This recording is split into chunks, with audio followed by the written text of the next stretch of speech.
Produced by Ranting Rhino Productions, Praxis Pedagogy exists to position our teaching and learning practice within different methodologies. We want to construct a guild of educators dedicated to designing a difference in our own teaching and learning and in our students' experience.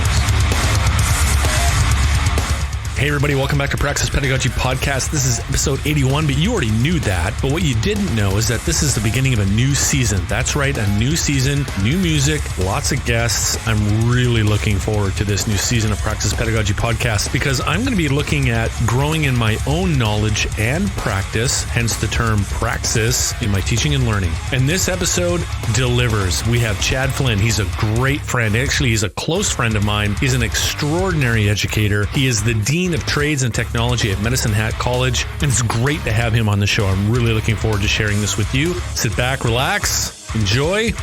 We'll see you on the other side.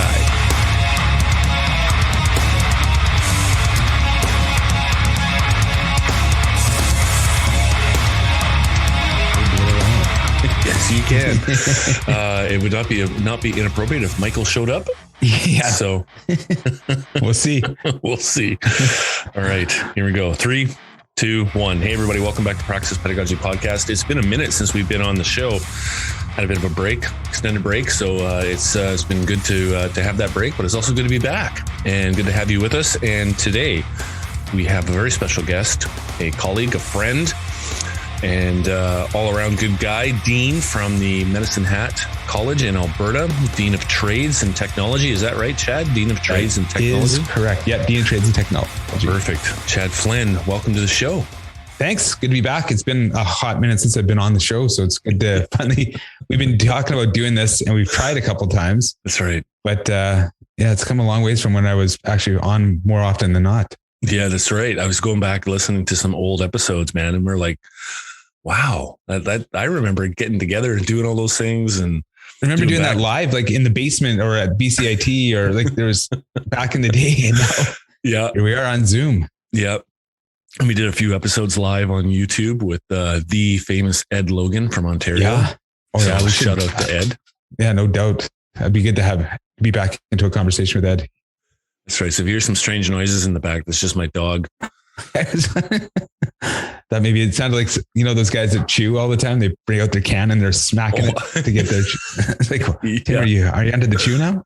No, not into the chew. Not even close. I'm into coffee. It's early, but yes, it's all good. All right, Chad. So because it's been such a hot minute since we've had you on the show, bring us up to speed, brother. What's been going on with you? Well, it's funny that you should mention, Tim. I just had my 1 year anniversary at the college yesterday. So okay. Because you're in a position for a while, you have to go through a probationary period. It was a 1 year probation. So I met with my president yesterday just to reflect on the past year, and man, what a year it's been. So previous to this, I had a short stint working for Sask Polytech as a learning technologies trainer. Mm-hmm. Previous to that, you and I worked at BCIT and you were in the plumbing department. I was an electrical instructor. So over the past year, the amount of learning that I have had to go through, stepping from a learning technology ed tech fanatic into an administrative role has been absolutely mind blowing. And that's probably and that's one of the things the president asked me yesterday. He was like, so what were your expectations going into it and how were they different? And I was like, okay. Well, are you ready? Yeah, exactly. Well, my expectations going in, I said, honestly, having come from industry and working as I was an operations manager for an electrical instrumentation firm in Fort McMurray. Mm-hmm. I was an assistant area manager for an electrical instrumentation up in Fort McMurray. I had management experience at a hot springs resort. I had all this management experience in industry, never having managed in academia before. Right. I said, so coming on board, and I had it in my head what I thought a dean did, because of my time at BCIT, basically. And then I said, it's like that meme where you got those 4 quadrants where it's like what my mom thinks I do, what my friends think I do, and what I actually do. And what I thought going into it was I thought I was going to be just an operations manager. I thought I was going to make sure that the day-to-day of the trades and technology department would move forward. And yes, that's true. That is one small aspect of the job, it turns out. I'm very, very lucky in the fact that I have such a fantastic faculty that I don't have a lot of problems with that. I don't like to say they run themselves, but they self-manage a lot, and they're really open to new ideas, and we have great discussions. And I don't have a lot of issues in that regards. So I also, because we're at a small college, we wear a lot of hats, and we were talking about that yesterday as well. So typically like at a BCIT, you would have like a dean, and then you have an associate dean. Some schools have chairs. Where at BCIT, we have a dean, and then we have our coordinators. Not at BCIT, at Medicine Hat College. Right. And so that all those other positions that are in between there, like the chair and the associate dean, we don't have that. So I have to kind of take on that aspect of it. So again, operationally, I have a lot of stuff, but again, thank goodness that I have such a faculty that I don't have to worry about that. But then there's the other stuff where we don't have AVPs, like associate vice presidents. So a couple of things that got put on my plate, because I love technology, I love innovation, I love creativity.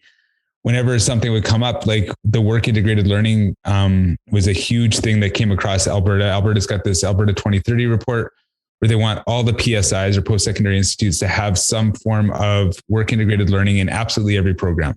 Really? So even if you're in like social sciences, they want to make sure that you have some touch to industry. So, which is very interesting. So again, we have work integrated learning. We've always had work integrated learning when we talk about trades. I mean, that's what we do, right? So I thought, okay, well, I'm going to jump in on the work integrated learning initiative. Medicine Hat College had a very rudimentary one. So we've been working the past year, really stepping up the game and getting a framework built. And now we're getting policies in place and procedures. And I got a team working on that. So typically that wouldn't have been something that fell in my wheelhouse as a dean. Luckily for me that it did.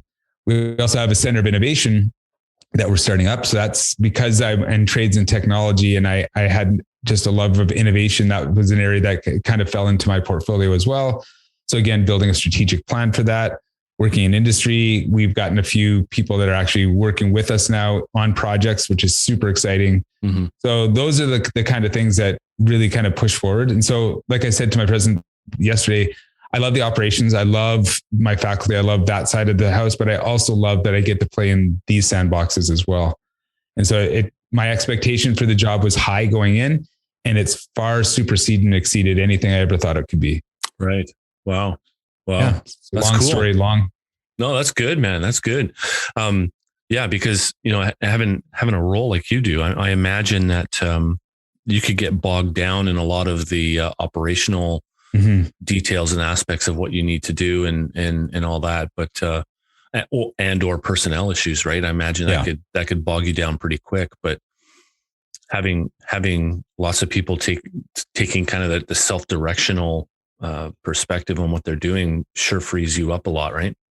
It does. And also like not micromanaging. And I've never, in any role I've ever had, I trust the people that are working with me. Yeah. And so I don't sit there, I don't require them to have to always tell me or they come to me with the decision. There's certain things that obviously higher level things that might affect the entire institute or entire school. Yes, you have to talk to me about.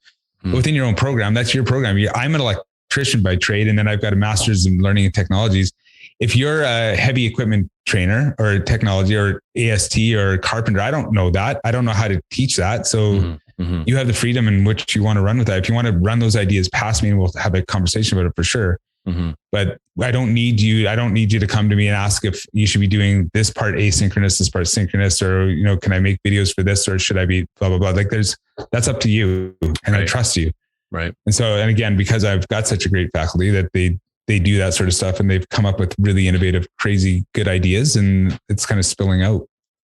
That's awesome. That's really good. And, because we're friends and we talk a lot offline and online and seeing your posts and all that other stuff, it's amazing to see what can happen when you have a group of people who don't need that real close management style. Yeah. Right. They're used to working in groups or without a lot of oversight.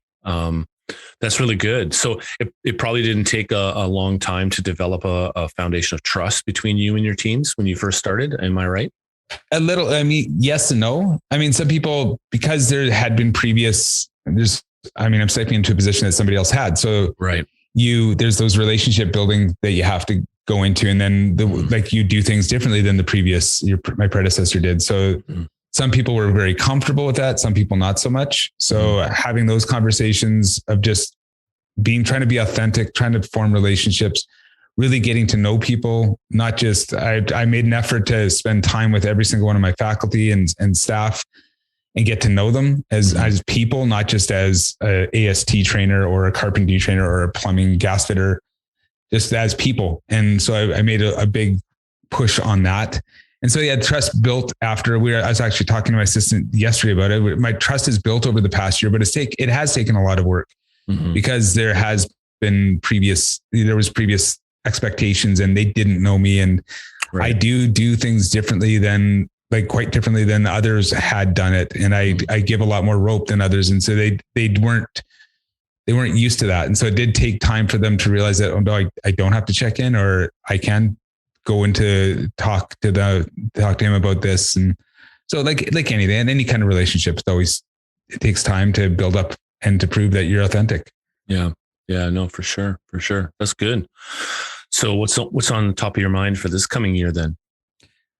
This year I think we're really focusing on, Alberta's going through a huge change with their Apprenticeship Act. They're really looking, I think you and I have talked about this offline before too, but they're really looking at trying to create this parity of esteem between trades education or TVET and academia.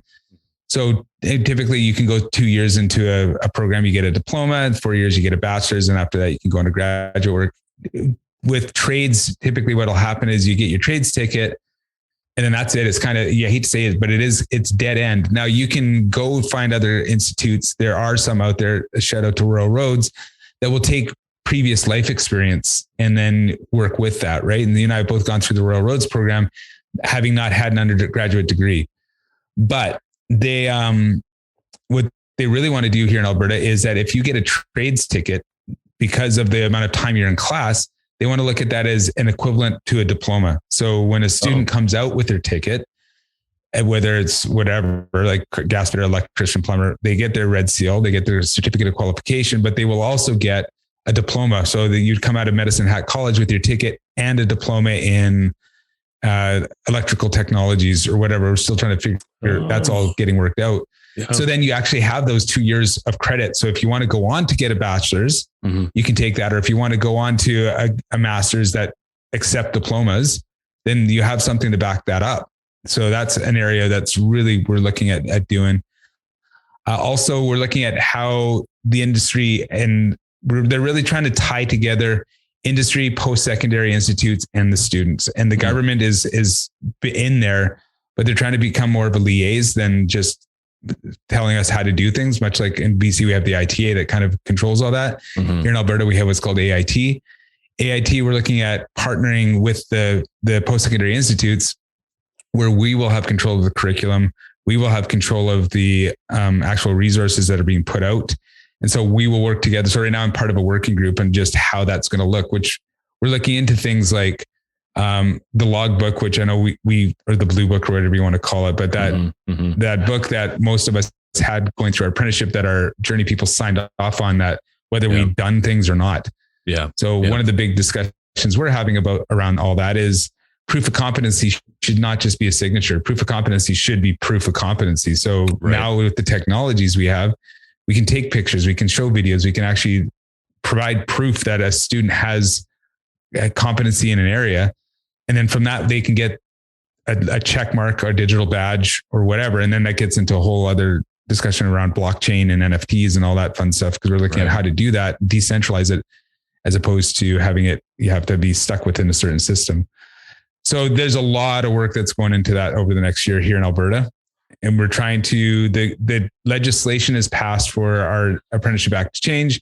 It's coming into effect now in January, but it's the other work behind the scenes to get all this curriculum building and the new model, how we want to do these things. And then also we're trying to make sure that we are holding industry more accountable as well, because like with trades, you get some people who go out and have a great experience. I had an amazing experience during my time where I got a lot of great hands-on experience. My boss would take side jobs on residential stuff just so I could touch a little bit of residential. Right. But then you hear these horror stories of students that are treated like laborers, or not students, apprentices that are treated like laborers and don't get that experience. So we're really trying to hold industry to be more accountable for that as well, and bringing them into the educational process. Because with apprenticeship, it's so siloed. It's, you work for a bit, you work for your 50 weeks or whatever, but then you go to school, but they don't really connect. I mean, there's the school, yes, and it's you've got the theory and all that, but we don't tie it all together. And at the end, we just kind of say, okay, you've got all the hours now. You get your 6,000 hours or your 5,000 hours, whatever it is, 4,500 hours. Then you've got you pass the theoretical side of things at the school. So let's mash those two together and call it a certificate of qualification.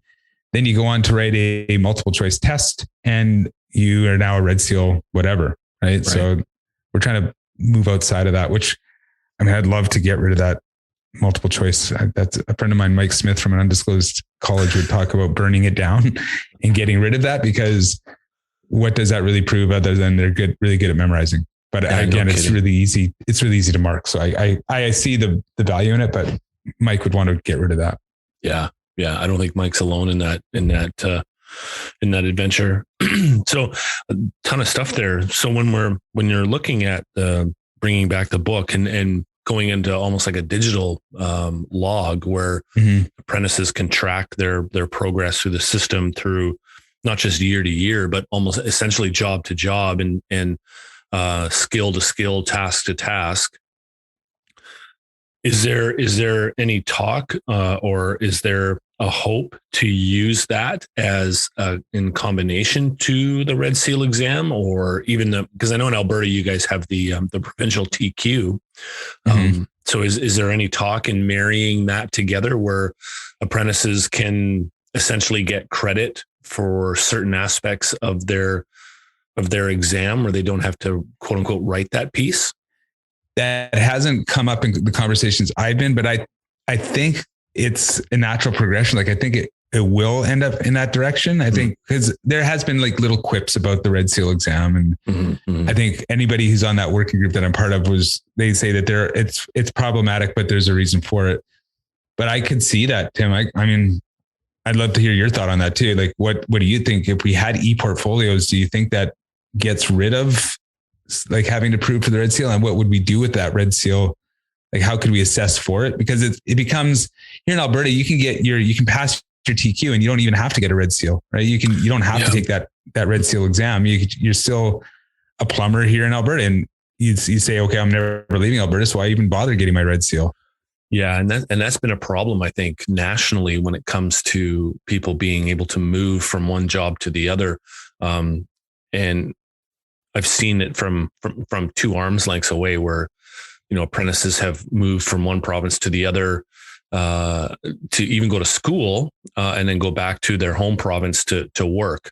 And I think having a digital portfolio is probably the best of both worlds. And I look at trades like cook and hairstylist, and we have a good friend, Sally Binnen, who's been on the cusp of that whole change with hairstylist, where they actually have a practical and a written for their Red Seal, which really just makes sense because it's a natural progression from the practical theoretical experience that apprentices have when they come to our schools, right? They're going to be sitting in a classroom, yes, but they're also going to be going to a shop or some kind of lab. And not just in trades, but you're seeing that in other areas of vocational education too, like nursing and lab tech and X-ray and all these different subsets of that. There's lots of hands-on that happen. And the question that I think you and I wrestle with, as well as a lot of other people, is how do we assess that properly? Right. Yeah, we can create a rubric and have all that stuff and check boxes off, and that's great. But how does that integrate into their final mark, right? And traditionally, those practical exams have been weighted low compared to the theory, and I wonder if there's room in the dialogue to see those numbers balance out a bit more, because we could all say that there are people in the trades where they wouldn't even need to come to school; they can just write the exams and off they go. And then there's people who come to trades because they're, for whatever reason, they're not really good in the theory, right? But they're great with their hands. And so why would we want to penalize apprentices with an exam that's meant to be more of a gate than an actual assessment tool? And right. And, our good friend Nikki, shout out to Nikki, would be shouting from the rooftops right now about all the assessment stuff that's going on. But I think that there's going to have to be some kind of progression to proving that you can do the work outside of A, B, C, and D. Mm-hmm. Right? Agreed. Well, even like when I was in industry as an operations manager and I have a resume come across my desk and somebody would say they could bend pipe. Yeah. But then you look at the resume, sometimes you have time to call the references. Sometimes you don't call all the references, whatever. Yep. At the end of it, you hire this person because they checked all the boxes, but then you get out and their pipe bending is absolutely horrific. And so if I had access to somebody's portfolio, like when somebody goes for advertising or for marketing or art, fine art, they bring that in. They show their portfolio. Well, why can't we do that in trades? And sometimes we're called artisans, right? So why not? Why don't we have these portfolios? And I have had people bring their photo albums in to show me some of the work they've done, and that makes a difference. So why can't we put that in there? And it's now so easy. Our students can take pictures. Our students do take pictures. They're Snapchatting and TikToking all their work. Half of the people I follow on TikTok now are tradespeople that are electricians that are posting almost every day of some of the amazing work they do. Well, that becomes something. And if we could somehow link that to a portfolio, well, then they've got proof that they could do it. Yeah. And this is part of that wholesale burning down and rebuilding of the trades education system, because I think that we miss the boat educationally sometimes because we're behind in the curriculum that we're teaching. Yeah. We're in the plumbing world, materials have been evolving so quickly, and new technologies have been brought into the construction world so much that why would they come to class and learn about a joining method that they have never done and never will do? Yeah. And yet it's part of this archaic may be a strong word, but archaic curriculum package that they have to read through and then write an exam on something that, very few people actually really do, but somehow it made it into the curriculum. Well, aside from like humanities, I mean, this could go broad over almost every single discipline in a post-secondary institute, right? The curriculum is always outdated, always. Like, I don't care what field you're in. You could be in nursing, you could be in electrical, you could be in informational technology. The moment you show up and you buy that obscenely expensive textbook, it's completely out of date. So maybe we need to rethink education. This is Mike speaking now, education as a whole, and think about, well, are we here to teach our students about the latest technologies? Because we can't, we're always behind. Or are we here to help facilitate to learn how to learn? As a discussion you, Sally and Lucy and Nikki and I have had ad nauseum. Or should we be working on those metacognitive skills? Should we be working on those essential skills? And yes, we do it under the context of plumbing, or we do it under the context of electrical or information technology or architecture, but we're teaching our students more holistically as opposed to the technologies and the hands-on stuff they should be getting out in industry. The same thing goes for like here in Alberta too, with this apprenticeship stuff that they're going through. They're doing what they're calling an apprenticeship expansion, where they're trying to bring in other disciplines into the apprenticeship model as well. So somebody who's working in data analytics, well, they could come to the college and we could teach them about algorithms and all that. And then after 2 years, they get a diploma and try to get a job, or we can partner with industry and we teach them how to do certain things that the industry is telling us that they need. Then they go out and they work for a bit in data analytics, so much like we do in industry, except for now our curriculum is always so behind on everything. And that's one thing I could say as a dean, in having my feet in trades and in technology and being part of all these other committees. We're seeing that in everything, aside from like a course on Chaucer, Canterbury Tales, like not much that maybe doesn't change, but everything else is rapidly changing all the time. So why are we so focused on this curriculum when we need to be focused on the other things? I think like we're in this area where we can actually do some good for people. Yeah. So do you think the curriculum needs to be Well, there's probably two parts to this question. One, do you think curriculum needs to be released regionally, that it can evolve and adapt regionally, as well as do you think curriculum should be built or could be built with more interested stakeholders at the table, AKA students or recent grads? Yeah, I think what needs to happen is opposed to, and this is I think a problem across PSIs everywhere, is we have us sit down as our subject matter experts who have been in the college system now. I haven't been on the tools for 12 years. But then I think that I'm part of committees where they're designing curriculum for trades, right? And so, but I don't see a lot of industry there. And I definitely do not see students there. And I don't see former students there. So how powerful could it be if we actually have the students having a voice in there and industry having a voice in there? Yes, we have articulation committees and we have our program advisory committees and all that sort of our apprenticeship committees, but it's not the same as if we get them in there as an actual stakeholder, as opposed to just like showing up to a meeting once a quarter and giving their 2 cents. It would be very interesting to see if we could design curriculum around that sort of thing. Yeah, I absolutely agree. What do you think? What do you think are some of the barriers to getting industry to the table to help with curriculum development? Because I don't think Alberta is unique in the challenge. I think it's an old school mentality. It's the big thing that I think we're going to run into is it's always been done this way. Why are we changing it? It's working. We're getting students coming through. The apprenticeships, it's very busy. Yeah, we have low. I can't really, you'd know the stats better than I would, but from the time an apprentice starts to the time they get their red seal is what 50% actually make it through. So, but they look at that number and celebrate it. And so say that's 50%. It's great. We got a lot. If you have 700,000 come start, then you're going to have 350,000 journey people at the end of it. But I just think that we got to get past that idea. And it's very different. Like change is hard, and trades traditionally, even in the time that you and I have been in the trades over the past 30 years, we've seen it change substantially. But even like the mindset of you always treated your apprentice like they were garbage because that's the way you were treated. You're starting to finally see that change, even though it's taking some time. So it's just, I would love to, like we always joke, burn it down and then build it up right away. But I think it's going to be slow changes and getting the right people in the right positions and taking those students, moving them into faculty positions, moving them into administrative positions, moving them into government positions. That's how it's going to be a slow change. And I think that's how we've got to where we are right now. Just all that slow change from before. So I think we keep working ahead, I think, and having these types of conversations, but not just with you and I, but with everybody that is interested in having them, then we can do something about it. Yeah, totally agree.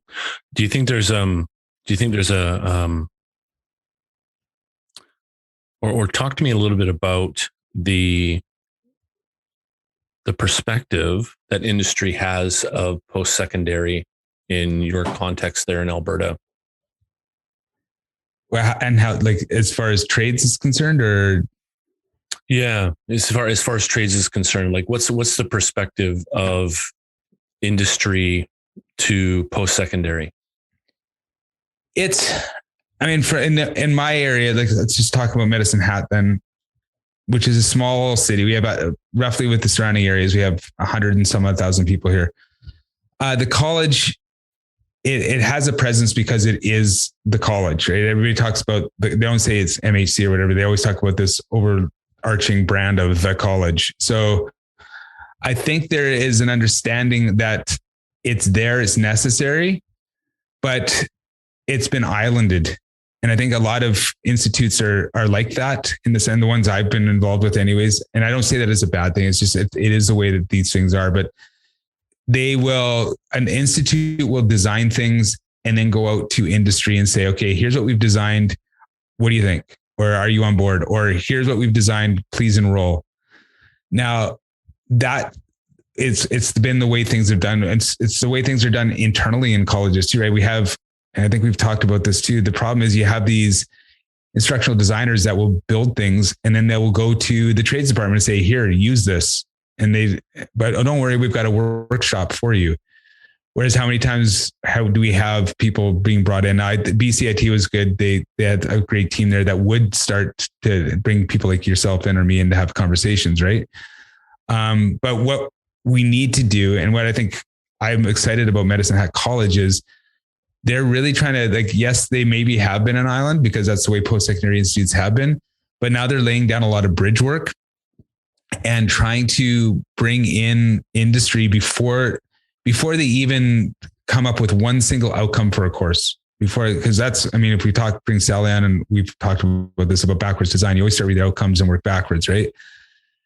It would be interesting, or it is interesting, and this is already starting to happen in our college, is what would the difference be from something that we as a college would design versus what a actual industry stakeholder would want? And it's sometimes they're aligned, but there's some things that we miss. And it goes back to my point about our curriculum will always be out of date because our finger's not always on the pulse of what's going on in industry. So if we could put those bridges down, bring the stakeholders in before we even design a course. If we bring the stakeholders in just to say, what are your needs? And then from there we decide, okay, you need something in a sustainable energy professional. Okay, well, let's talk about that. What would that look like to you? And so having those discussions, then building something and having them, okay, we're going to go away for a bit. We'll come back and then you build it and you bring it to them and you say, what do you think?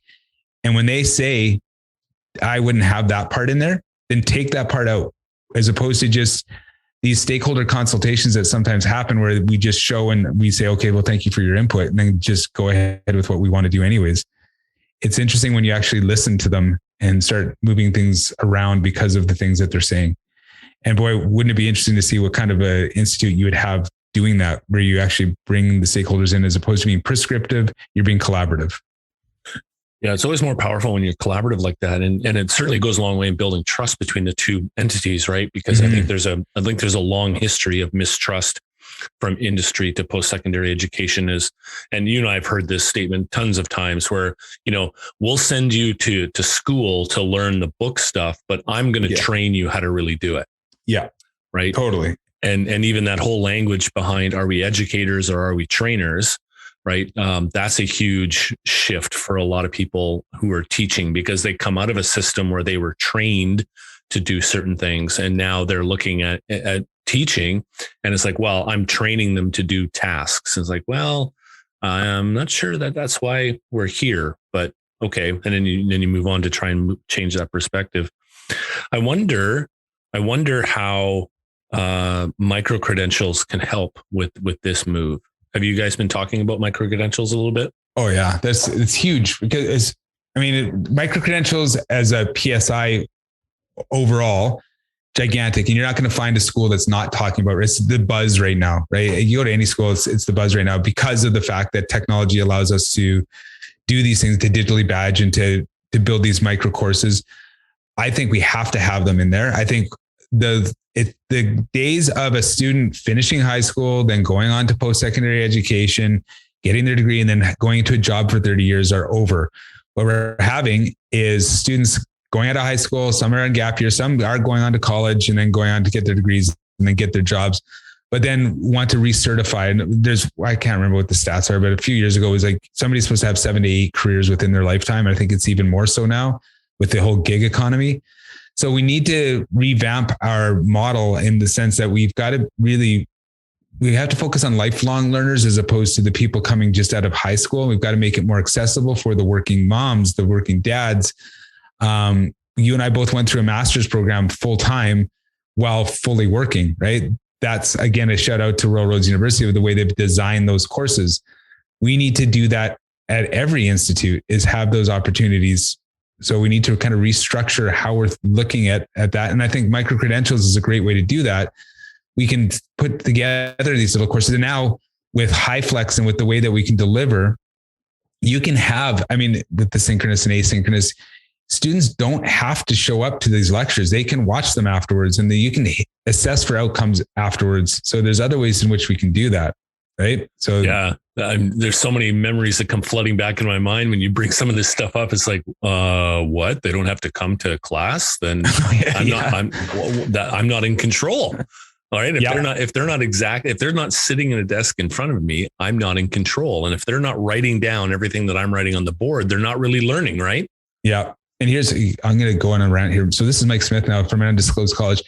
one thing I can't stand, and this is causing my blood to boil over the past couple of days, is people who say, well, online isn't as good as face-to-face and it never will be.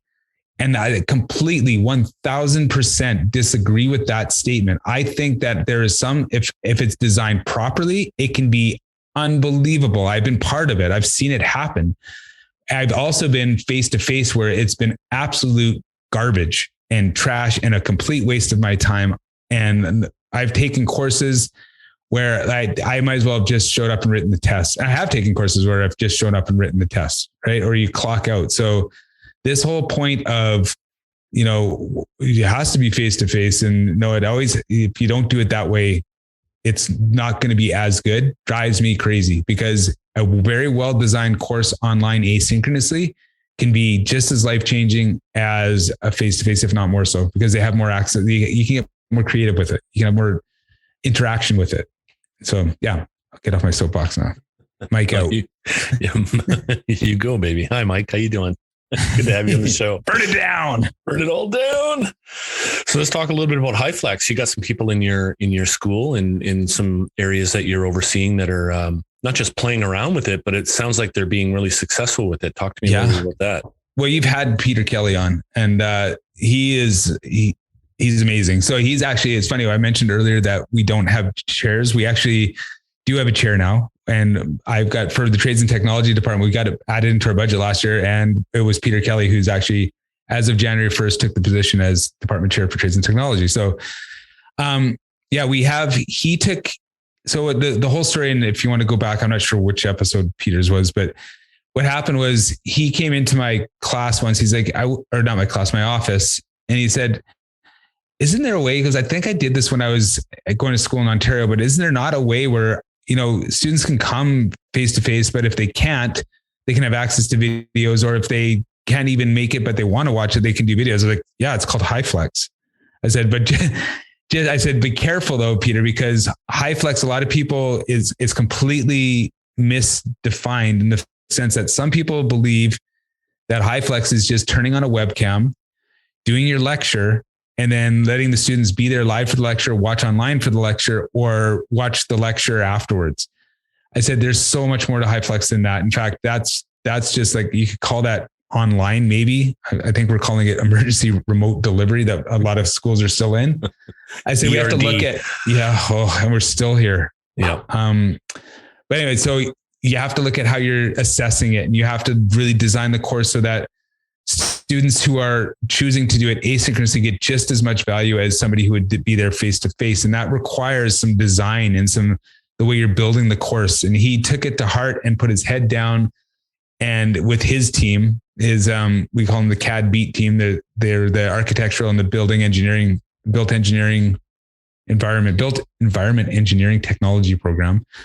So they put their heads down and really went to town on it. The nice thing I like about that group is they try things, and maybe it's just because they're architects. They just realize that you've got to pivot sometimes. So in all of this, they have not focused on the technology, even though they're all tech geeks. They focused on the pedagogy of the design of it.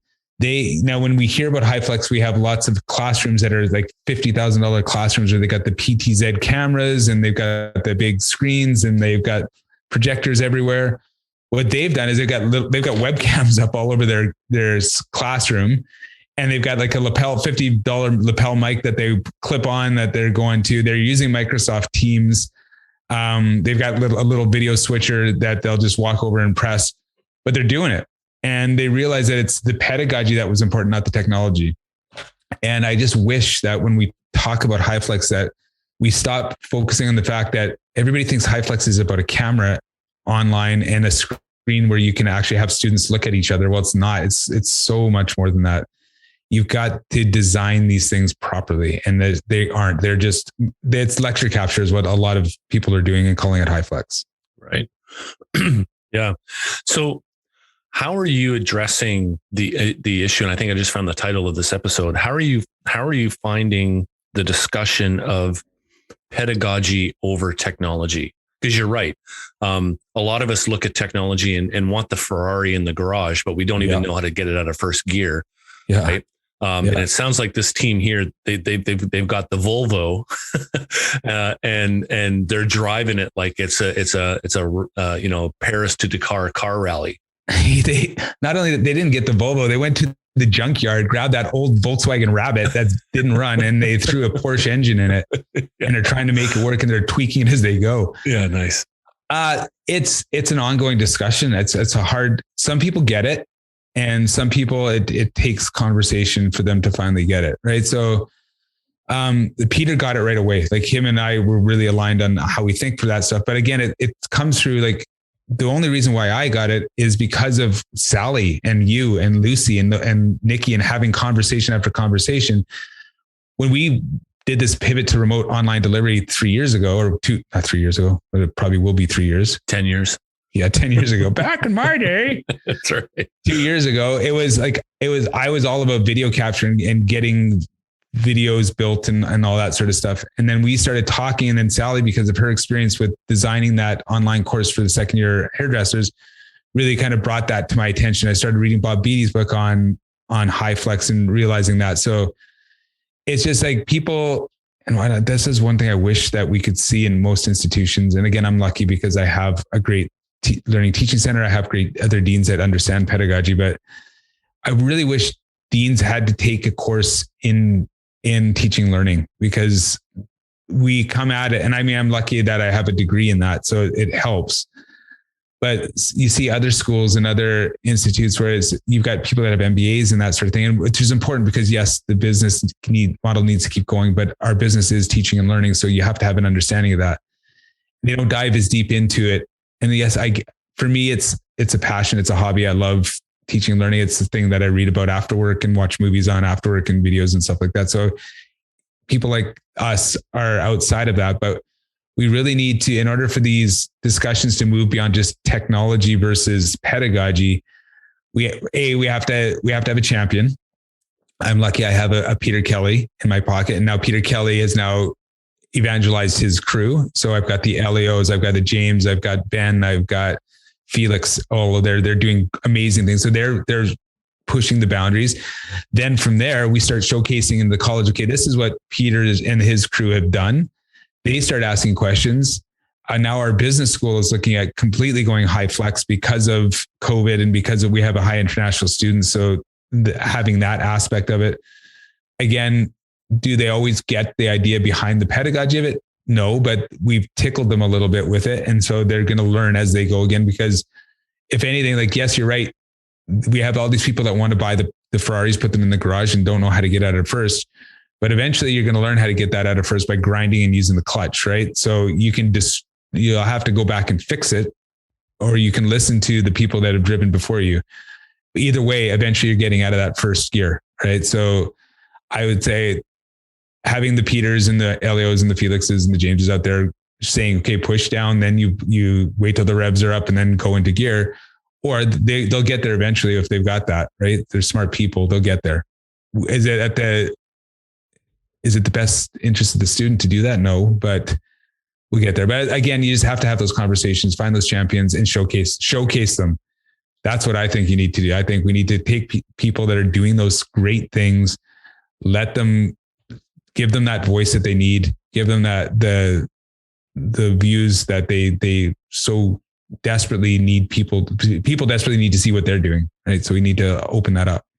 Yeah, I agree. And I think we're living in an era that can happen more and more, right? Where, we've even taken conferences and workshops online. And so now we've just blown the walls out. So no longer do we have to travel to one area to have that done. We can project from that area out to the world. And it's really cool now, because I think there are more people curious about these kinds of things than we realize, but they just don't know where to start, right? Like they don't even know what to change. And I think one of the big successes that I've seen is that we don't worry about the terminology so much. Mm-hmm. Like we don't worry about labeling things pedagogy so much. We're not afraid to talk about that, mm-hmm. but that's almost a secondary thing to get into later on. What I've found has really worked is showing people case studies or pilot studies, or getting them to practice something on a minute scale first to kind of prove the concept, right? And then once they've seen it work really well on that small scale, okay, well, let's look at scaling it up now. Let's take it to another part of the course, or let's take it to a whole course, or let's take it to a whole level of apprenticeship. And I've seen some real good outcomes of that, because people are used to dealing with small. Because when you talk about change, they think, well, do you want to change the whole apprenticeship? Yes. but let's do it one line item at a time, right? And I think what you're saying is really important, in the sense that not only is it collaborative and bringing people together and giving them space, and here's the second piece, giving them space to practice and even make a mistake or two, right? Because that's how we learn. But third is, exposure. Having them exposed to other people that are doing the work and they're learning too.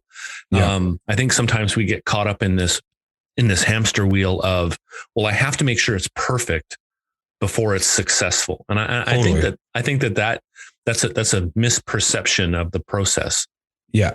I mean, done is better than perfect, right? Because at least you get it out there and then you can iterate and move on from that. And you're right. I think, especially when we're talking about vocational education, we get so paralyzed by that. It's got to look pretty, got to be done.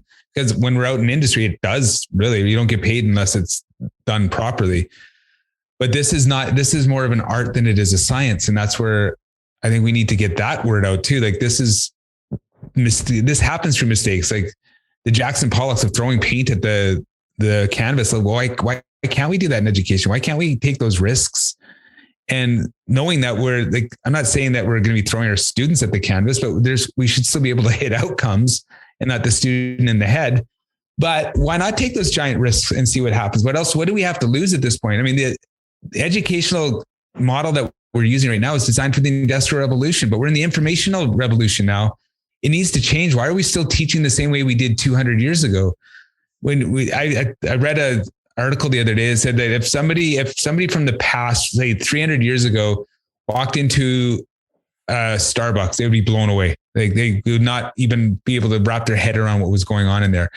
You take that same person and you walk them into a lecture hall at a university, they'd be like, oh, this looks familiar. Okay. And they sit down and they can take it in. Right. So why are our schools so far behind on the way things are done? And I know it's because it's a big machine and it takes time to change. And there's a lot of things that go in that. But when we look at the way that the music industry has had to change over the past 10 years, 10, 15 years, like when I was a kid, and you're the same, we've probably talked about this. It was a big deal when your favorite band released an album. I would go down to Kmart. I would buy it. I would open it up. I'd open up the liner notes. I'd read those things like crazy, right? You tell that to my kids now, first off, they don't know what a cassette is. Movies have changed drastically over the past 10 years, where it was, I loved on a Friday night going, and you see the memes all the time, going down to Blockbuster. You spend like most of your night just looking for the movie, getting the movie, and then going there. Now we get paralyzed, or we're texting, you and I are texting each other. Hey, what movie would you watch tonight on which one are you going to stream? That's all changed. So we need to think about, in this new model of the way that society and civilization is going, how does education now come up in that? What are we doing that? And we've joked about, or talked about trades flicks and all that sort of stuff, but why not have access to that? Why not have like just in time delivery of courses that can be done that way? And, or if you want to do it high flexes, like Casey Neistat's a great example of this. He is a vlogger who, I just listened to a podcast about his story. It's absolutely amazing. But he designed a course recently, and I was surprised that he had never designed a course, but he had designed a course that is all basically asynchronous videos. So it's, you take a course on editing, on film, like on frame rates, blah, blah, blah, blah. So you can take all these courses. You can take his course and do it all on your own and blast through it in 2 days, or you can join the cohort with Casey. And there's 3 projects that you have to deliver within the 2 months that you are part of this cohort, and that Casey Neistat will go and give you feedback on. So at the end of the day, you can blast through it and get the information you need in a week, or you can go through it step by step methodically with Casey and do that and go through the projects and send it in. So that's maybe we are looking at different models like that in universities and colleges and polytechnics, as opposed to just lecture, like stand up in front of a class for 3 hours, lecture, and then let's go to the shop for 3 hours. Yeah, totally agree. And I think that the product of, if I was to compare the product of somebody coming out of that week long immersion of just, I'm going to do it on my own and do it, they're going to have a certain level of product. But if you compare that to the person who spent 2 months with a cohort and with Casey Neistat, I would argue that that product is going to be substantially better. Because you're getting into that feedback loop, you're getting into that peer support group, you're getting into this idea of micro changes of, you develop something and then you get feedback and then you change it, and then you develop something, you get feedback and you change it. Whereas if you're on your own, you're missing that feedback mechanism, right? Yeah. Which is one thing that I really love about apprenticeship. And it can look horrible. But there have been some really good instances of that feedback mechanism where you do something and your journey person comes by and they look at it and they critique it, or they come by halfway through the project and say, okay, you need to think about this. You need to employ this. Yeah. And you make those micro changes. Well, the end product's going to be way better than it would have been if you were on your own. Right. And, yes. And distance ed has proven that to us, that very, very low percentage of people who start distance ed actually complete the program. Yeah. Right. It's been such a huge failure that I don't even know why we're still doing it, other than it's a cash cow. You collect your money at the beginning and you give everybody the information, and whether they finish or not, well, that's on them. We've got our money now. So we're here to quote unquote support you. But it's all up to them to reach out. Whereas this, I think I like to look at it as a double immersion or a swimming pool where, you can hang out in the small end, the shallow end, and do things on your own and figure stuff out. Or with a cohort, you can go to the middle of the pool and get a little deeper and explore a little bit more. Or you can go to the diving tank with the person who's done this for a long time and some of the basics, and now they're going to take you deeper into the pool. Right. Yeah. And I think for the most part, most people are going to go for that diving tank portion because they want to be with the expert, but they want to be respected enough to learn stuff on their own. I think that's the tension that we're in. And I was just listening to, right before I got on with you, I was listening to or watching a YouTube video with Seth Godin called The Revolution Is Now. And he talks about like Coursera and Udemy. And he said, when they first got out, he says, basically any skill that you need to learn, you can now watch a video on and get that. How many people actually finish these courses? Very, very, like you said, like it's ridiculously low. I think like 2% actually will. The same thing. That's why MOOCs blew up and then exploded and imploded on themselves, right? Because people weren't doing that because they weren't getting that community. And that's, I think you're nailing it there. I think that's the whole thing is we need that feedback. Again, as instructors in universities now, subject matter is out there. You can learn anything you want from YouTube. The biggest school in the world really is YouTube. Now, if I can't I was having problems with my hot water tank the other day, and I saw that there was a code flashing. So I just went on YouTube to see what that code was. And then I fixed it myself. So all the skill is there. But if I was to become a plumber or gas fitter, I would want somebody like you that I could say a call up or go onto a Discord channel or a Slack channel and have that collaboration with and that cohort with. And I think you and I we had a discussion just about this maybe like 6 years ago about how doing that sort of online / collaboration for other things where you have the asynchronous videos, the assignments, but boy, wouldn't it be amazing if you could take these people through cohorts and mentorship. Even if you had somebody in year 4 that part of their project was to mentor a year 1 student, and they have that would be magical, I think. And so again, it's the whole reimagining of how we can do all this. The curriculum is out there. You can blast a video together pretty quick, but why are we focusing on that when we should be focusing on the facilitation of how we want the students to go through this and be there to answer questions as opposed to give them information? We don't have to give them information anymore. I guarantee any instructor, I don't care what you're teaching, you're going to have some students go home and YouTube what you just taught them because they didn't understand what you were talking about. And I don't care what, and I think I was a great teacher on some things, but I have had students say, I didn't really get it. So I watched this one and then share with the class. Well, what I wish my students would do is share with me the video that helped them get it so that I could get how they could do it. Right. So I'm going off on tangents now. But no, that's all good. It's all good, baby. So I want to be cognizant of time. We're coming up on the time.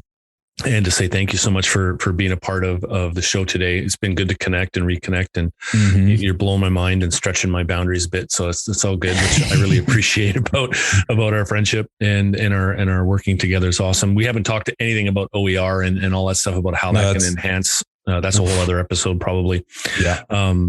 So moving forward, let's say you have some faculty who are looking at making some changes and they're not sure what that would look like. And they come and ask you, is there some resources or books or videos that I can look at to kind of prime the pump a little bit? What would you recommend? Oof. Well, right now I'm just getting my mind blown by this book, The Future of Teaching and the Myths That Hold It Back by Guy Claxton. So he talks a lot about how education previous to all this is the idea that we have to impart knowledge. It's a Paulo Freire thing where he talks about we deposit our information to them. Great book. Podcasts that kind of get your head spinning. There's this one, obviously, Praxis Pedagogy. If you go through the previous catalog, it's just us plus Sally and Lucy and then the amazing guests you've had along the way that wrestle with that stuff. So I think that's a good primer. Teaching in Higher Ed with Bonnie Stachowiak is one of those ones that I listen to nonstop. Trying to think of other books and Seth Godin is another good one. Anything like he's known as a marketing guru, but if you just type in Seth Godin education, he's got some amazing ideas in regards to education. He talks a lot about the same things that we've talked about today, about how subject matter is out there no matter what.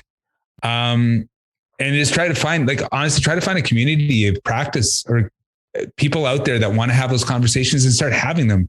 How many times do you and I sit in coffee shops over the past years, just hashing out ideas and talking about things and journaling things and writing things and sharing? And still to this day, now we have that group text that's going back and forth with other ideas. Try to find like-minded people and you'd be surprised who they know.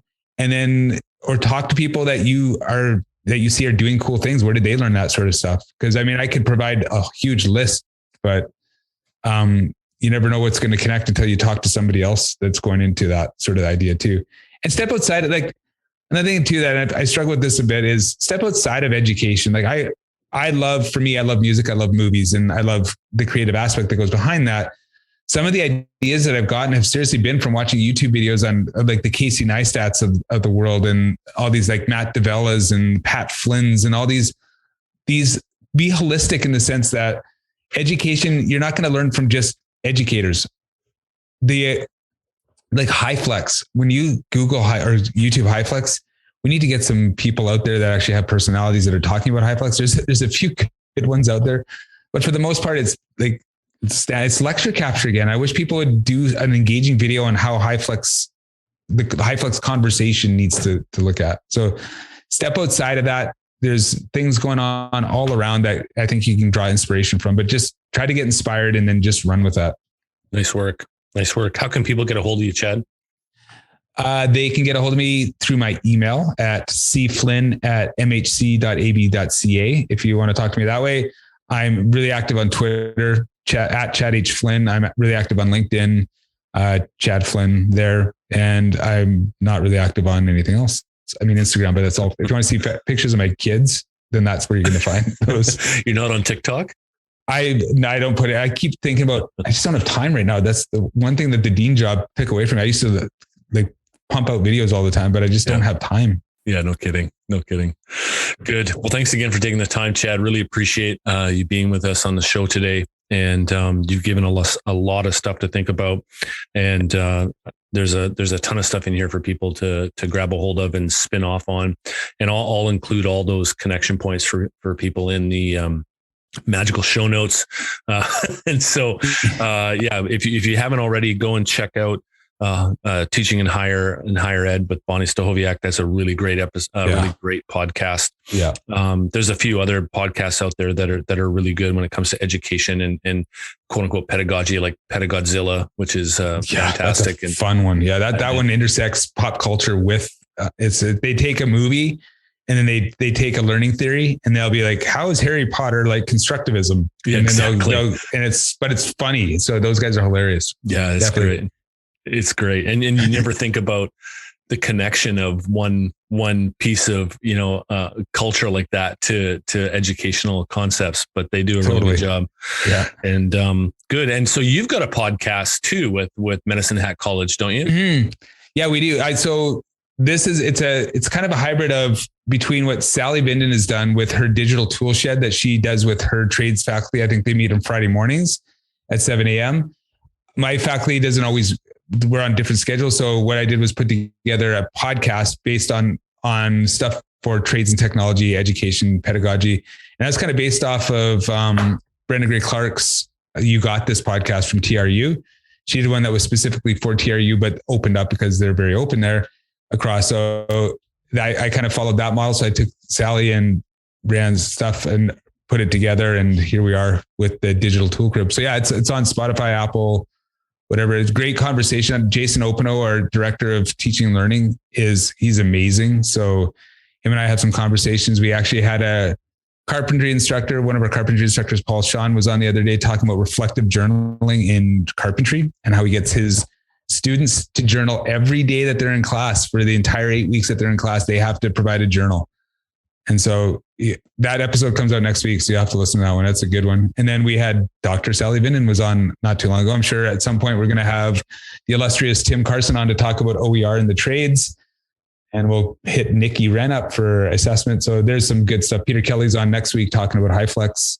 So yeah, it's towards MHC. We talk a little bit about MHC stuff, but it's open up for anybody who'll get value out of it for sure. That's great. Okay. So I'll link that in the mystical show notes too, but I knew you were doing a project with podcasting with trades and technology. So I wanted to make sure we get that into the official voice capture. Awesome. Thanks again, Chad. Really appreciate it. I love these conversations and you get my mind spinning too. So I get right back at you. You're welcome. And I'm sorry.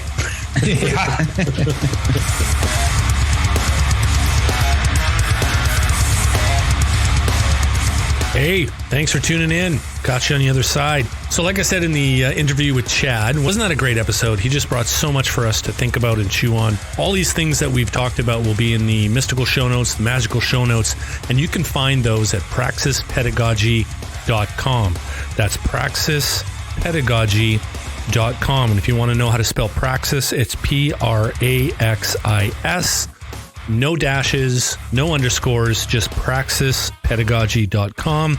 You'll find show notes there. You'll find links to all these things that we mentioned in the episode. Also want to take the time to mention that we are building a community of practice for trades faculty across this country. Why stop there? Let's build a community of practice across the globe. Trades faculty across the globe. If you want to be a part of that community of practice, email me, tcarson@bccampus.ca. That's tcarson@bccampus.ca. Thanks again for listening. Hope you enjoyed the show. Be sure to tune in every week because we'll have a new episode coming up. Lots of great guests in the queue coming forward. And thanks again for taking the time. Have a great week. Take care of yourself. Teach well.